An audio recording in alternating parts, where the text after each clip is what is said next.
Angle में आप सभी का स्वागत है। इस वक्त की खास खबरें लेकर मैं हूं आपके साथ नीतू शर्मा। सबसे पहले नजर डालेंगे सुर्खियों पर। सरकार ने 20 अप्रैल से कुछ और गतिविधियों में दी छूट, गैर बैंकिंग वित्तीय संस्थान कर सकेंगे काम। भारत में कोरोना संक्रमितों की संख्या में नहीं आई कमी, संख्या पहुंची 13,500 के पार। राजस्थान में भी ग्राफ बढ़ा। मुख्यमंत्री अशोक गहलोत ने मॉडिफाइड लॉकडाउन को लेकर जारी किए आवश्यक निर्देश, विभिन्न मुद्दों पर भी हुई चर्चा। राजस्थान के टोंक में गश्त के दौरान पुलिसकर्मियों पर लाठी डंडे और तलवार से हमला, 3 जवान घायल, अस्पताल में कराया भर्ती।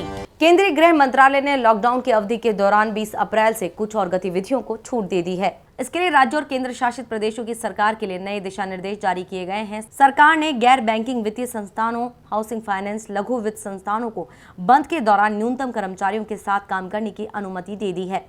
गृह मंत्रालय के नए दिशा निर्देशों के अनुसार इमारती लकड़ियों वाले पेड़ों को छोड़कर जंगल के अन्य पेड़ों, अन्य वनोत्पाद के दोहन एवं इकट्ठा करने में आदिवासियों और वनवासियों को लॉकडाउन से छूट दी जाएगी। बांस, नारियल, सुपारी, कोको, मसाले की खेती, उनकी कटाई, प्रसंस्करण, पैकेजिंग, बिक्री और मार्केटिंग को भी लॉकडाउन से छूट दी गई है। वहीं ग्रामीण इलाकों में निर्माण गतिविधियों, पानी की आपूर्ति, साफ सफाई, बिजली, दूरसंचार की लाइनें बिछाने को लॉकडाउन से छूट दी गई है। उत्तरी कश्मीर के कुपवाड़ा में पहुंचे भारतीय सेना प्रमुख मनोज मुकुंद नरवणे ने पाकिस्तान की नापाक हरकतों की आलोचना की है। कोरोना के संकट काल में पाकिस्तानी घुसपैठ की घटनाओं पर सेना प्रमुख ने कहा है कि ऐसे वक्त में जब भारत अपने देश और दूसरे देशों के लोगों की मदद कर रहा है, उस समय में पाक आतंक की साजिश में जुटा है।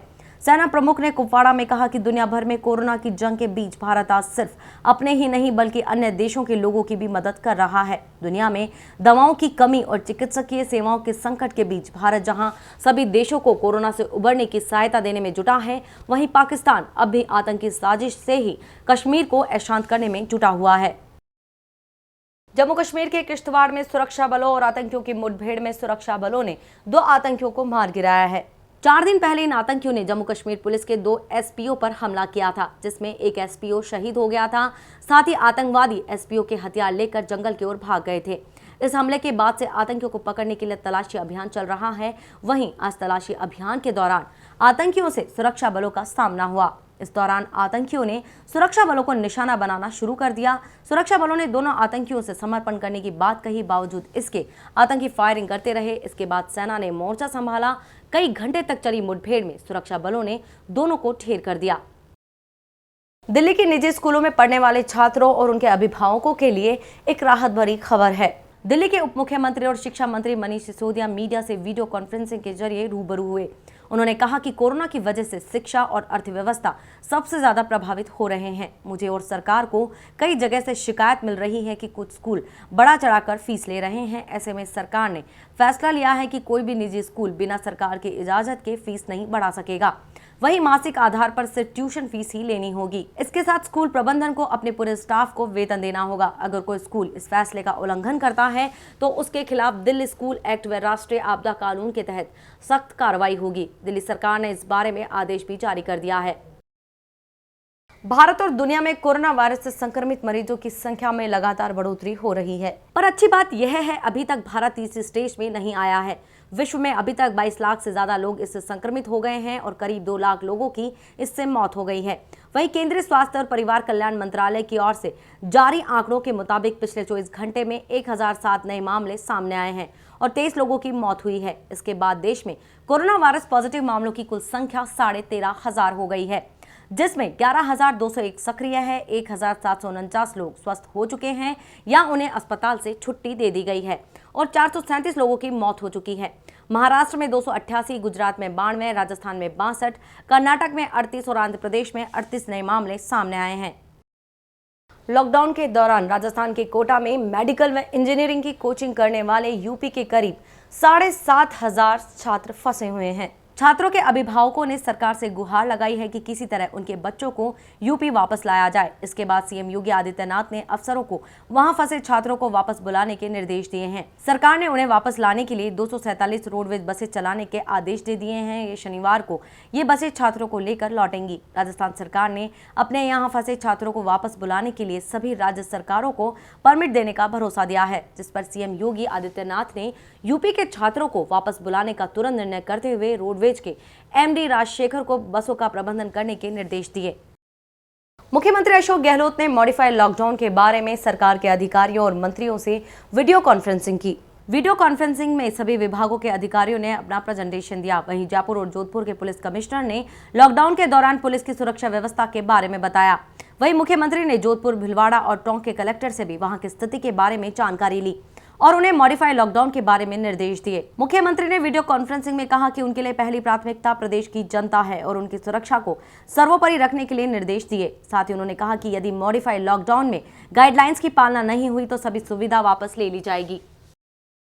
राजस्थान के टोंक में कोरोना प्रभावित अल्पसंख्यक इलाकों में गश्त करने गई पुलिस पर लोगों ने घेरकर हमला कर दिया। लाठी, डंडे और तलवार से हुए हमले में 3 पुलिसकर्मी जख्मी हैं। उन्हें टोंक के जिला अस्पताल में भर्ती कराया गया है। दरअसल टोंक में लगातार कोरोना पॉजिटिव मरीज सामने आने पर कर्फ्यू लगाया हुआ है। इसके बावजूद कसाईपाड़ा क्षेत्र में लोगों की भीड़ जमा होने लगी, जिस पर वहां तैनात पुलिस कांस्टेबल व कोतवाली पुलिस के स्टाफ ने लोगों को घरों में अंदर रहने को कहा, जिसका कुछ लोगों ने विरोध किया। ऐसे में पुलिस ने सख्ती बरतना शुरू किया तो भीड़ ने पुलिस पर हमला कर दिया, जिससे 3 पुलिसकर्मी घायल हो गए। घटना की जानकारी मिलते ही वहां पुलिस लाइन से अतिरिक्त जाब्ता भेजा गया है। पुलिस ने हमले करने वालों की तलाश शुरू कर दी है। हम कैसे भी जैसे तैसे करके वहाँ से भाग के आए और अपनी जान बचा के फिर वहाँ से निकल गए। कितनी चोट लगी आपको? चोट आँख में लगी है, यहाँ बॉडी में सारी जगह कई जगह लगी है। सरिया वगैरह ऐसे मतलब दार हथियार कुछ ऐसे थे उनके पास जिनसे उन्होंने हमला किया। राजेंद्र। देखिए क्या मामला था? मामला ये था, हमारी ड्यूटी थी सिविल के अंदर। वहाँ पर जो भी कोई बाहर मतलब इकट्ठा दिखे भीड़ थी, उनको अंदर भेज रहे थे घरों में। वहाँ पर 8-10 आदमी इकट्ठे हो रखे थे तो उनको अंदर भेज रहे थे। तो एक को मतलब पकड़ लिया था उन्होंने, यहाँ क्यों खड़ा है क्यों कर रहा है, उसे बातचीत कर रहे हैं। जितने में पूरे निकल के आ गए, हमारे को घेर लिया और मारपीट स्टार्ट कर दी। कहाँ का मामला है? मामला है 5 बत्ती के पास, गाड़े गड्ढे के पास का मामला है, कसाईयों का मोहल्ला। कितने लोग थे? वो लगभग 100-125 लोग थे। हम 5 कांस्टेबल थे वहाँ पर। कितनी चोट लगी हो? चोट बस हम सिर में लगी है, हाथ पैरों में लगी है, चारों तरफ से लगी हुई है। बस हम किसी तरह से वहाँ से बच के निकल के आ गए। उनका प्लान कुछ अलग ही था। राजस्थान में शाम 5 बजे तक कोरोना वायरस के 62 नए मामले सामने आए हैं। जयपुर में 6, जोधपुर 32, टोंक में 13, कोटा में 6, नागौर में 2, झुंझुनू, झालावाड़ और अजमेर में 1-1 मामला सामने आया। 62 नए मामलों के बाद प्रदेश में कोरोना के मरीजों की संख्या 1193 हो गई है। जयपुर में 6 नए पॉजिटिव के बाद कुल पॉजिटिव की संख्या अब तक 492, जोधपुर में 32 नए पॉजिटिव के साथ कुल संख्या 144, टोंक में 13 नए मरीज सहित कुल 84 तथा कोटा में 6 नए पॉजिटिव के साथ कुल संख्या 92 पहुंच गई है। इन दिनों पूरा देश कोरोना के खिलाफ जंग लड़ रहा है। इस जंग में एक और जहां डॉक्टर्स और स्वास्थ्य कर्मियों ने मोर्चा संभाला हुआ है, तो वहीं दूसरी ओर लॉकडाउन का सख्ती से पालन करवाने के लिए पुलिस कर्मियों ने भी मोर्चा संभाला हुआ है। इनमें विशेष रूप से नारियों की सुरक्षा के लिए काम करने वाली निर्भया स्क्वाड भी पूरी तरह मुस्तैद है। राजस्थान पुलिस की निर्भया स्क्वाड की 200 महिलाओं की यह टीम कॉलोनियों में घूम कर लोगों को जागरूक कर रही है। टीम के सदस्यों ने सभी लोगों से अपील की है कि घरों में रहते हुए भी सोशल डिस्टेंसिंग का ध्यान रखें। महिलाओं की सुरक्षा के लिए खास तौर पर तैयार की गई इस टीम की घरों में रहने वाली महिलाओं से यह भी अपील की है कि किसी भी प्रकार की हिंसा होने पर महिलाएं डरे नहीं। किसी भी प्रकार की हिंसा हो तो कृपया अपना मुंह बंद न रखें। पुलिस हेल्पलाइन नंबर 1090 या 112 पर डायल करें। आप निर्भय रहें, क्योंकि निर्भया आपके साथ है। कि सब बह जाया करते हैं, है समय बड़ा तूफान की प्रबल पर्वत झुक जाया करते हैं। पर कुछ बिरले लोग ऐसे होते हैं जो इतिहास बनाया करते हैं।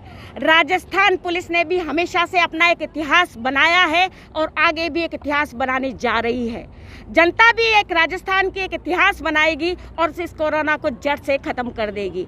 ने संकल्प किया है कि हम जनता की सुरक्षा के लिए, उसकी सेवा के लिए अपने आप को एक नई ऊर्जा के साथ, एक नए उत्साह के साथ पुनः समर्पित करते हैं।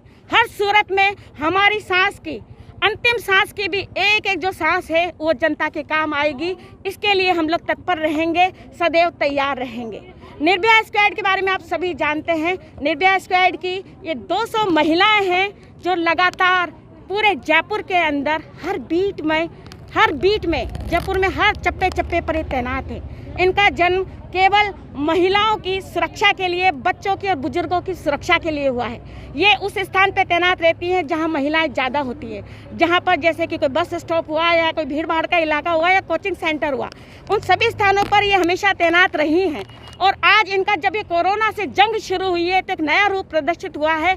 इन्होंने जंग छेड़ी है जागरूकता की, जनता को जागरूक करने की, और ये लोग जगह जगह जाकर अपना सायरन बजाते हुए लगातार सभी जगह भ्रमण करती हैं और लोगों को अपने पब्लिक एड्रेस सिस्टम के साथ में हमेशा बार बार जागरूक करने की कोशिश कर रही हैं। आयुष मंत्रालय भारत सरकार ने कोविड-19 महामारी को लेकर स्वयं की देखभाल और रोग प्रतिरोधक क्षमता को बढ़ाने के लिए एक एडवाइजरी जारी की है। इसकी महामारी की रोकथाम एवं बचाव के लिए जिला एवं ब्लॉक स्तर पर लगे कार्मिकों जैसे पटवारी, आशा सहयोगिनियों और शिक्षकों में रोग प्रतिरोधक क्षमता बढ़ाने के लिए होम्योपैथिक दवाइयों का वितरण किया जाएगा। इसके लिए सभी नोडल अधिकारियों और प्रभारी चिकित्सा अधिकारियों को कहा गया इस काम में लगे कार्मिकों के स्वेच्छानुसार रोग प्रतिरोधक क्षमता बढ़ाने के लिए होम्योपैथिक की दवाइयां उपलब्ध कराएं।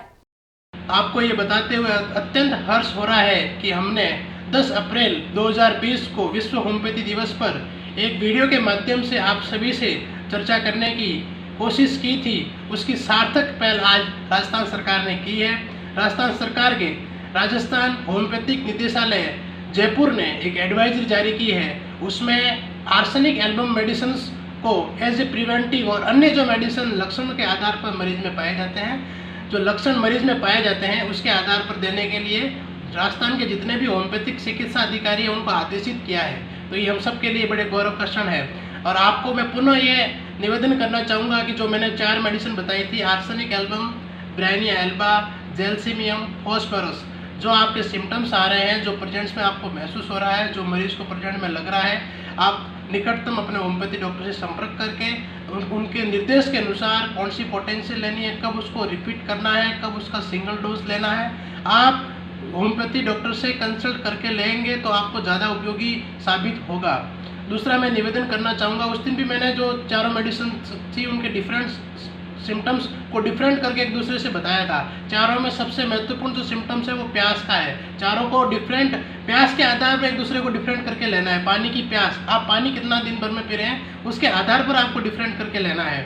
जोधपुर के बावड़ी कस्बे में नागौरी गेट से एक अधेड़ कस्बे में आ गया। इससे मोहल्ले वासियों में सनसनी फैल गई। हालांकि अधेड़ में कोरोना वायरस जैसे कोई लक्षण नजर नहीं आए। ग्रामीणों के अनुरोध पर प्रशासन ने सख्ती दिखाते हुए उस अधेड़ को बावड़ी वेलनेस सेंटर में स्क्रीनिंग के लिए भेजा है और पूरे मोहल्ले में सैनिटाइज करने के बाद चिकित्सा विभाग की टीम ने पूरे मोहल्ले वासियों की स्क्रीनिंग की।